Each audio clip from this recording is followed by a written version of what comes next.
middle one is Rose, so you can call me that. But my, I guess, project topic is think cultures through tattoos. I can't remember who gave me the idea for think, but thank you for that one because I've got a lot of compliments on it. You're welcome. Oh, it was Jacob. So how I got into this topic is, I guess, kind of an odd story because it starts when I was in kindergarten, but trust me, stick with it, it's a good one. So when I was in kindergarten, I had this purple Tinkerbell book bag, and me being me, I had to draw my own version of the Tinkerbell on it, and I showed it to my mom, and I was like, Mom, look at this, like, I drew Tinkerbell, this is so cool, and, you know, she's got a 5-year-old kid, she's like, oh, honey, that is so great, and she compliments me on it and just boosts my confidence so much that now I think, when I grow up, I should be an artist. And of course, that's what I did. But getting into being an artist was a bit of a struggle because first I thought I'll be an art teacher because Miss Nutter at the primary was really cool, and I thought that would be a great job, you know, teaching other kids to be what I want to be. But then you get to around middle school and find out how much they make and get a little bit of an influence somewhere else. Then I thought, well, I really like cartoons, so why not become an animator? I mean, that'd be really cool. Disney does some amazing work with Pixar, but then I met an animator in 8th grade, and he told me that it took days for them to animate every single individual hair on Sully from Monsters, Inc. And then me being a procrastinator, you can't procrastinate projects that would take you days to finish. I'm more of the like night before kind of person. So then I came across tattooing. And this was a really odd thing for me because it wasn't something you would see on TV, and it wasn't something you did on paper. I mean, if you did it on paper, you could always shred it up, bleach it, turn it into new paper, and then create more art. But this you would put on people's skin, and they had it for life. Well, even if you try to get it removed, you still have it for life, and it leaves a brown spot on your skin, so I would advise you to think about your tattoos before you get them. So, but I wasn't the first one to be a tattoo artist. Apparently, there was a tattoo artist around 5,300 years ago. Iceman, 61 tattoos. I mean, that's all we know about. That's all we've mapped are his 61 tattoos. But very much about them, and they aren't like great works of art or anything. The most we know about is when it originated in Egypt around 4,000 years ago with the Great Pyramids. It started as sort of a form of marking your religion or what kind of worker you were, or even how great of a worker you were. Then it moved sort of through the Middle East and into India, and they invented henna, which is kind of a cool thing because they do it at weddings, and they'll cover the bride's arms and sometimes even her face. And then it moved into China, and they kind of followed the same trends that Egypt did. Pacific Islands too, and I kind of like the ones from the Pacific Island because they're tribal tattoos, and it kind of shows what your rank is in your tribe and gotten and making your family proud and carrying on their legacy. Also, they had an odd style of doing the tattoos because what they would basically do is and put something pointy on the end of it as long as it's pointing up to pierce your skin, and they would lean it over their arm and start hitting it with a rock so that it taps into your skin. I mean, that sounds very painful and a lot more barbaric, I guess, than what we have now, but it's really interesting to look into. Of course, looking into this topic was kind of a struggle for me because being in a little rural area, you don't see many cultures when you go into doing tattooing. I did my internship in Ruckersville with D Block at Scotty Rock's Ink Slingers, and there were only 2 artists there. There was also Tony, and I got to work a little bit with him too, but I saw more of what D was doing with tattoos. And that's him tattooing someone, but he didn't do that. But doing this internship, of course I knew I wasn't going to see any of the cultures that I had seen through my research. Because in my research, I mean, I was going through UVA's library, and they had so many pictures and so many different cultures that I had never even heard of.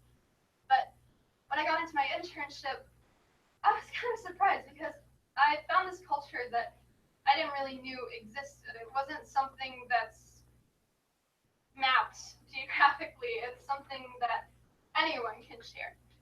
The first tattoo I saw, it was this mother who came in with, I think, 2 of her kids. got removed, but she wanted to cover that infinity sign with her two kids' names put in it and the little dandelion with the petals flying away. And I started thinking about that because she wasn't. I mean, most of the time people would advise you don't get people's names tattooed on you. I mean, most of the time when I see cover-up shows, it's because they got someone's name tattooed on them. Later they find out they don't like that person and they have to get it covered up. Again, think about your tattoos. But this person was getting her kids' names put on her, and I started thinking about how it's kind of a culture of love, and that we want to represent on our skin our stories, not just have to tell people them, but when they see it on your skin, then they ask you about it, and you get to tell them the story. But one that was a lot more meaningful, and I'm not going to look forward to having to deal with this and listening to these stories when I'm a tattoo artist because I'm a crybaby. But this man came in and he was getting a purple ribbon tattooed on the front of his wrist. And of course, Dee wanted to know, why are you getting a purple ribbon? Like, I mean, of course, it's for someone who is fighting cancer. And so he tells him a story about his father dying from cancer. And it hurt to hear that, but then he also had a name right under where he was getting that tattoo. And so we wanted to know more about all of his other tattoos. And then it turns out that the name on his wrist was his girlfriend that had a miscarriage, and that was the name of the baby. And so this culture of love, it's like we miss pieces of ourselves, and so we bring back the pieces and put them back on our skin, like we're putting back together the puzzle. And so I kind of really loved finding that culture. My favorite part of the internship that was happy and definitely not as sad as all the other tattoos, I got a tattoo on the inside of my arm to remember David Bowie because he had a strong influence on me as an artist. And so that was his last album before he died, was Black Star. And so I got, the stars are shaped to look like it says Bowie, so I got that put on the inside of my arm. And I'm very happy with that choice. I don't regret it. I don't want to get it covered up. And then for my community service, it was kind of hard to think about how you could give back to your community with tattoos. I'm not sure a lot of people would jump at the idea of free tattoos. You might not trust that as much. But, so I started thinking about all the risks you take on when you get a tattoo and how you have a strong risk for infections, and you really need to make sure that you're going to an artist that keeps their station clean and they don't reuse needles or anything like that.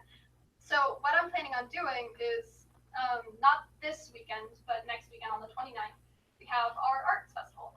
And so what I've done is I've done a bunch of research into all the risks that can factor in when getting a tattoo, and I've compiled them into a little kind of brochure looking thing.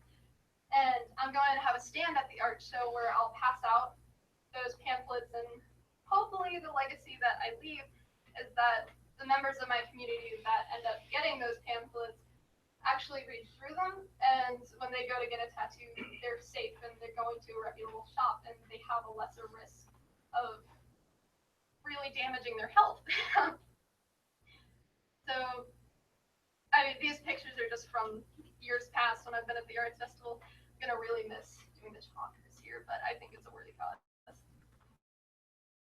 And this is just a picture of what the stands are like at the art show, so they're displayed, but maybe they'll go to Stony Rocks after they see what I've done.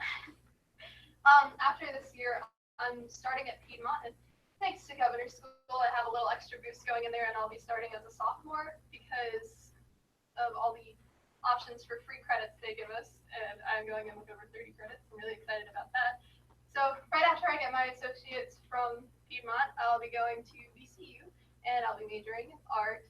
And at the same time that I'll be going to college, I will also start tattooing, because now that I've done an internship with tattooing and learned all the in and outs of an autoclave and all the other things, and how you have to put your needles in a certain bin when you're done with them. There's a lot of stuff that factors in, and how all the machines work. And of course, I need to practice at home, but I'll be doing an apprenticeship next year, and once I'm done with the apprenticeship, I get to take that big exam at the end of it, and then I'm a certified tattoo artist.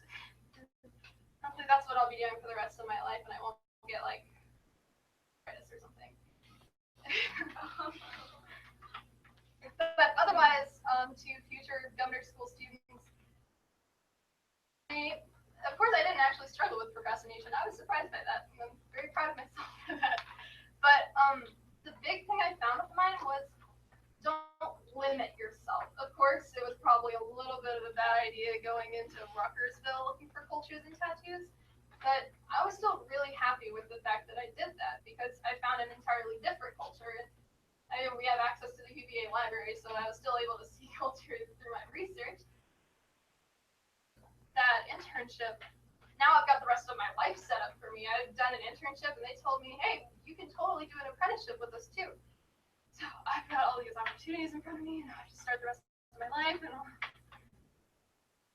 anyways, I've gone on long enough. Have you had a question?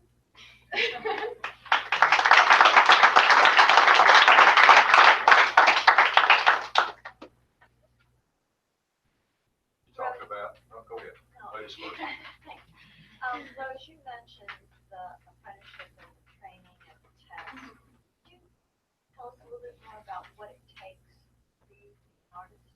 Well, you don't have to do an internship. It's kind of, I'm not very proud of the system they have set up for going to be a tattoo artist, but basically you apply to be an apprentice with a tattoo artist, and they either say yes or no, and you kind of work under them or for them, you know, but you, as an apprentice, you're just tattooing people, but you pay them, I can't remember, I think the fee is different for whatever artist you do it with, but you pay them a fee. It's pretty much like college for artists. You pay them, and then you work for them, so you at least are earning money while you're doing your apprenticeship because you're tattooing the whole time. But I hope everyone takes the road I did and practices before they do that. But once you've finished your apprenticeship, it's 1,500 hours. There's a certification test you can take, and then you become a certified tattoo artist. But you actually don't have to pass that test to be a tattoo artist. You can be an apprentice the rest of your life. It just depends on whether you want to take the test or not. Where would the test be? I'm not sure, I haven't looked into it yet, but I mean, my mentor told me about it, and he was still an apprentice because I think the test costs, but I mean, just like an AP exam, like there's a fee, and he just never got around to doing it because there's a big book you have to study beforehand. Thank you. You spoke of people expressing love. Are there other expressions in our cultures and in our society that people express through tattoos? Well, I mean, I guess this is the best example, but there's gang tattoos. I really didn't look into that many after I noticed the culture of love because, I mean, not many people would come in and get to create these tattoos. They all pretty much had specific meanings to them, and a lot of them were rooted in loss and wanting to regain that and put it back on the body. What was your burning question? Oh, sorry, I forgot to mention that. I wanted to see not only how tattoos could represent cultures, but also how they could influence them, like how the tattoos had originated in Egypt.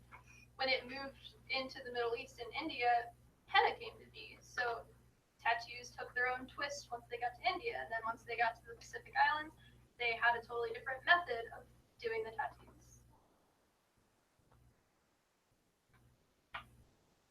How would you locate what you're seeing about tattooing in America in the 21st century within that history of the development of tattooing? Well, in America, the development of tattoos was kind of rough because I think it was around 1940, and I think New York, there was an outbreak of infections caused by tattoos, and so this huge stigma ended up attaching itself to tattoos, and for the longest time, it was just either you were high class or you got a tattoo, and suddenly you just weren't respectable anymore. So it's still kind of regaining its name in America, but it hasn't had the time to grow and be influenced by America's culture. This is a little off subject, but in your art world, what is your emphasis? What do you like to do? Oh, I love portraits. I love drawing faces. It's so fun because you can either mimic expressions or create your own. It could be really animated or it could be realistic. I like taking old family photos and repainting them. Kind of a go-to Christmas present.